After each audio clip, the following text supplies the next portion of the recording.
வணக்கம். பழமொழி 400 அதிகாரம் நட்பின் இயல்பு. பாடல் 130.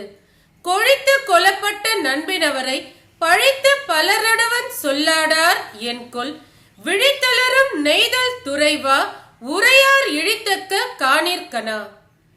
விளக்கம்.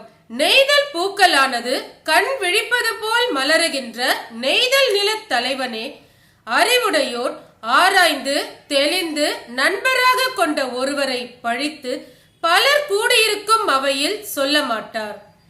ஏனெனில் இழிவு தரும் செயலை தான் செய்வதாக கனவு கண்டாலும் கூட அதை யாரிடமும் சொல்ல மாட்டார். அதுபோல் தன்னால் தேர்ந்தெடுக்கப்பட்ட நண்பரிடத்தில் பழிக்கத்தக்க செயலை கண்டால் அதை பிறரிடம் கூற மாட்டார். இதன் கருத்து, அறிவுடையோர் தன் நண்பரிடத்தில் இருக்கும் குற்றங்களை பிறரிடம் கூற மாட்டார். நன்றி.